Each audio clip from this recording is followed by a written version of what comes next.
காரை செல்வராஜ் சார் வணக்கம். காரை செல்வராஜ் சார் 3 அமைச்சர்களை நியமித்திருக்கிறார்கள். மரியாதைக்குரிய அமைச்சர் பியூஷ் கோயல், சட்டத்துறை அமைச்சர் Arjun Ram Meghwal, civil aviation minister Muralidhar Mogul.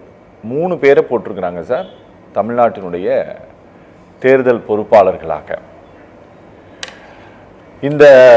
இந்த தேர்தல் சண்டையை சித்தாந்த ரீதியாக நகர்த்தி செல்வதற்கு திமுக ஏதாவது முயற்சி பண்ணுகிறதா சார்? இல்ல, முதல்ல வழக்கறிஞர் சசிரேகா அவர்கள் பேசுகிற பொழுது 9 முறை உங்க லட்சணம் அப்படின்னு குறிப்பிட்டு சொன்னாங்க. ஆனால் அவர்கள் பேச்சில் எந்த லட்சணமும் இல்லை. முதல்வருடைய முழுமையான பேச்சை உள்வாங்கவில்லை என்று தெரிகிறது. அவசியம் என்ன இருக்கிறது இதை பற்றி இங்கே பேசுவதற்கு என்று சொன்னார்கள். அவசியம் இருக்கிறதுனாலதான், அவசியம் இருந்ததனால்தான் அதை அவர் பேசினார் என்று அவர் பேசிய பேச்சிலேயே குறிப்பிட்டு சொல்லி இருக்கிறார். அதனால அவங்க பேசின, சசிரேகா பேசின பேச்சுல எந்த லட்சணமும் இல்லை, எந்த செய்தியும் இல்லை. சும்மா போக்குல அது இதுன்னு ஏதோ பழைய கதைகள் எல்லாம் கொண்டு வந்து சேர்த்து வச்சு பேசிட்டு ஏதோ விவாதத்தை உட்கார்ந்து பேசணுங்கிறதுக்காக வாய்ப்பு கொடுத்ததுக்கு பேசின மாதிரி நான் அதை கடந்து போயிடுறேன். ஏன்னா திரும்ப அவங்களுக்கு போய் பதில் சொல்லி நம்ம நேரத்தை வீணடிக்க அமைதியா கடந்து போலாமே. இதே இதுக்கு என்ன டிஃபைன் பண்ணிட்டு நான் என்னுடைய கருத்தை பதிவு பண்ண நான் வந்திருக்கேன். டீயை விட கப் இல்ல இல்ல இந்த திமுக அமைதியா இருக்காங்க.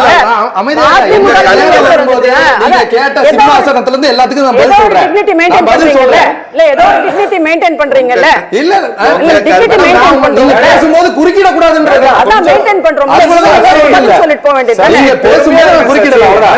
நீங்க எதுக்கு கூட்டணி வந்தீங்க? இன்னைக்கு என்ன கூட்டணி நிலைப்பாடுன்னு அவர் கேட்ட கேள்விக்கு பதில் சொல்லுங்க. நான் எந்த லட்சணத்துல பேசினா உங்களுக்கு என்ன பிரச்சனை? சசி கொஞ்சம் அமைதியா இருங்க. இல்ல, நீங்க பேசின லட்சணத்தை தான் பார்த்தமே. திமுக மேல திமுகவுக்கு லட்சணம் இருக்கிறதா, திமுகவுக்கு லட்சணம் இருக்கிறதா நோட் பண்ணி வச்சுக்கிட்டு நீங்க அடுத்த சுற்றுல அவரை விட்டு வெல்லுங்க. ஒண்ணும் பிரச்சனை இல்ல, நீங்க நோட் பண்ணி வச்சுக்கிட்டு அடுத்த சுற்றுல அவர் கொஞ்சம் அமைதியா பேச தெரியலன்னா அமைதியா பாயிருங்க. சசி கொஞ்சம் அமைதியா இருங்க. சசி சார் பேசலாம். ஆமா, அவங்கதான் முதல்ல வந்து லட்சணம் இருக்கிறதா, திமுகவுக்கு உதயநிதிக்கு லட்சணம் இருக்கிறதா, முதல்வர் ஸ்டாலினுக்கு லட்சணம் இருக்கிறதான்னு லட்சணத்தை பத்தி பேசினது அவங்க. அவங்க பேச்சுல என்ன லட்சணம் இருக்குன்னு நான் சொல்லணும்ல, அதுக்குள்ள எதுக்கு அவங்களுக்கு கோபம் வருது?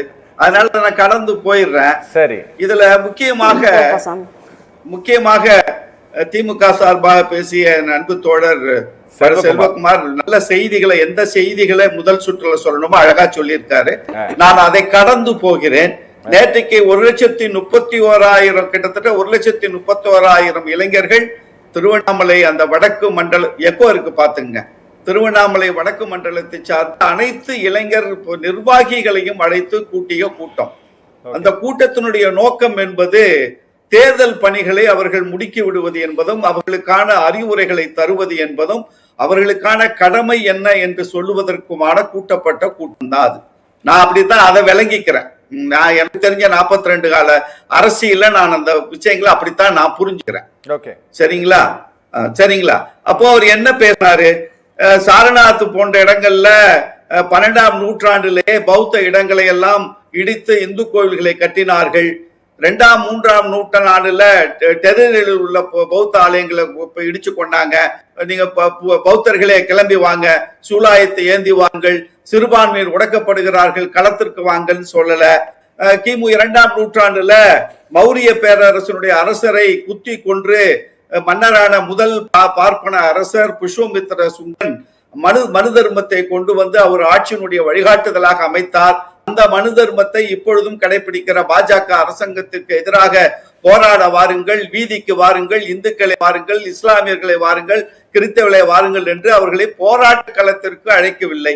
அதெல்லாம் ஒரு அரசாங்கம் பார்த்து கொள்ளும், அரசாங்கம் சட்ட ரீதியாக நாங்கள் அணுகிக் கொள்வோம், உங்களுக்கான கடமை என்ன என்பதை பற்றி அவர் மிக தெளிவாக அதில் பேசியிருக்கிறார். அதுல முக்கியமாக நீங்கள் கவனிக்க வேண்டியது, எதை கவனிக்க வேண்டும் என்பதில் எனக்கு புரிதல் இருக்கிறது, எங்களுக்கு புரிதல் இருக்கிறது. ஒவ்வொரு தலைமுறைக்கும் முன்னாடியும் ஒரு வரலாறு ஒரு கடினமான கேள்விகளை வைக்கும்.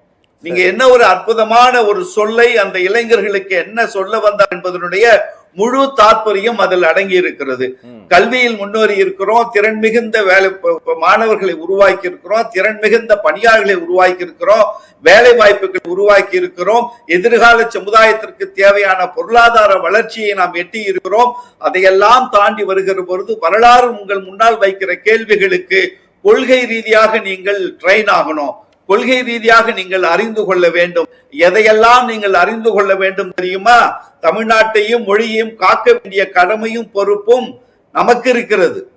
எதிரிகள் சூழ்ந்து வருகிறார்கள், படையெடுத்து வருகிறார்கள். நீங்க 3 அமைச்சரை கொண்டாந்து இங்க போடுவாங்க, எல்லா தகுதித்த வேலைகளையும் பாஜக செய்யும். அதையெல்லாம் நாம் எதிர்த்து நிற்பதற்கான கடமை உணர்வு மட்டுமில்லை, கொள்கை ரீதியான சிந்தனை ஆற்றலும் உங்களுக்கு தேவை. இதுதான் ஒட்டுமொத்தமாக அவர் கொடுத்தது. எதையெல்லாம் தமிழ் சமுதாயத்துக்கு பின்னுக்கு இழுக்குமோ, எதையெல்லாம் தமிழ் சமுதாயத்தை இருட்டில் தள்ளுமோ அதை உணர்ந்து நீங்கள் செயல்பட வேண்டும் என்கிற கொள்கை ரீதியான ஒரு படிப்பினையை, ஒரு வழிகாட்டுதலைத்தான் முதல்வர் அவர்கள் அவருடைய முழு நேர பேச்சில் கொடுத்திருக்கிறாரே தவிர, இரண்டாவது அவர் அதிமுகவை பற்றியோ மற்ற கட்சிகளை பற்றியெல்லாம் அவர் பேசல. கொள்கை ரீதியாக கூட பாஜக என்கிற வார்த்தையை பயன்படுத்தாமல் சங்கிகள் படையெடுத்து வருகிறார்கள் என்கிற கொள்கை நிலையில் இருந்துதான் நேற்றைய முழு பேச்சும் அமைந்திருக்கிறதை தவிர, இதுல அதிமுக பின்னுக்கு வா, நீ முன்னுக்கு போ, பாஜக அதெல்லாம் அவர் பேசல. அது நீங்க தேர்தல்ல கடமையாற்றுங்கள், எஸ்ஐஆர் படிவங்களை கொண்டு கொடுக்கறத சரியா முறையா கொடுங்க, வாக்குகளை இழக்கிற எந்த ஒரு மக்களும் வாக்குகளை இழந்து விடக் கூடாது என்கிற பணிகளை செய்யுங்கள். இது போன்ற ஒரு அறிவுரைகளை ஒரு கட்சியினுடைய தலைவர், ஒரு தந்தை பெரியார், பேரறிஞர் அண்ணா, முத்தமிழறிஞர் கலைஞருக்கு பிறகு திராவிட இயக்கத்தினுடைய தத்துவங்களை தாங்கி நிற்கிற ஒரு இயக்கத்தினுடைய தலைவராக மட்டுமில்லை, தமிழக முதல்வராகவும், ஆம், இந்தியாவிலேயே தமிழ்நாடு மட்டும்தான் கொள்கை ரீதியாக பாஜகவிற்கு சவாலாக இருக்கிறது என்பது 100% உண்மை.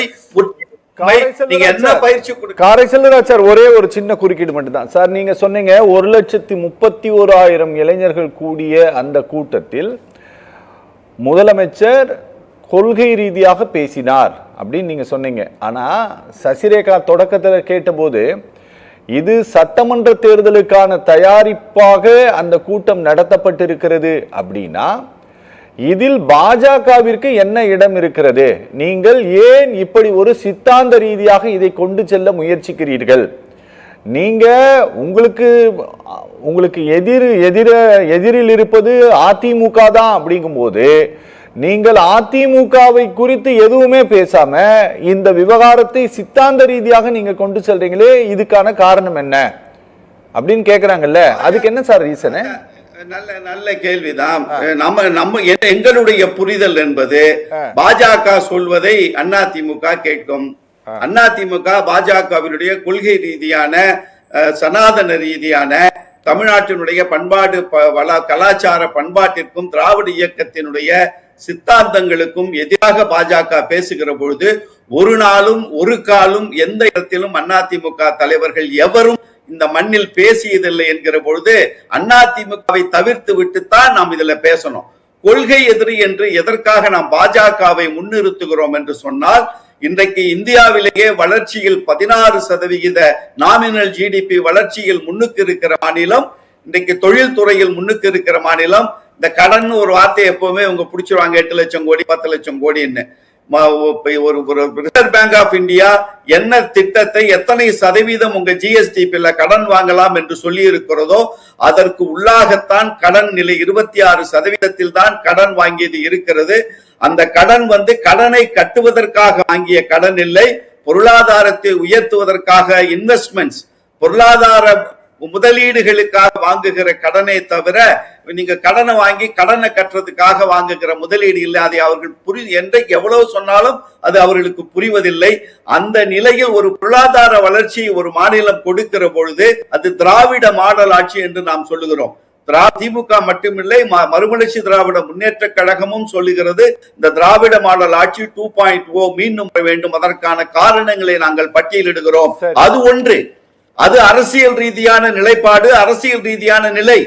தமிழ்நாட்டிற்கு வர முன்னிலை இப்ப இன்னைக்கு 60%, 100% ஒன்றிய அரசு திட்டங்களுக்கு கொடுத்து கொண்டிருந்த பணங்களை எல்லாம் 60% குறைக்க போகிறோம் என்று இன்றைக்கு அறிவித்திருக்கிறது ஒன்றிய அரசு.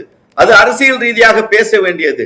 தமிழ்நாட்டிற்கு வர வேண்டிய கல்வி கடன் உட்பட நீங்க பாத்தீங்கன்னா நீங்க 37,000 கோடியில 9,176 கோடி செலவழிச்சிருக்கிறோம் நம்ம இயற்கை பேரிடருக்கு. அது 364 கோடி தான் கொடுத்திருக்காங்க. ஏன் இந்த பாரபட்சம் என்று கேட்பதெல்லாம் அரசியல்.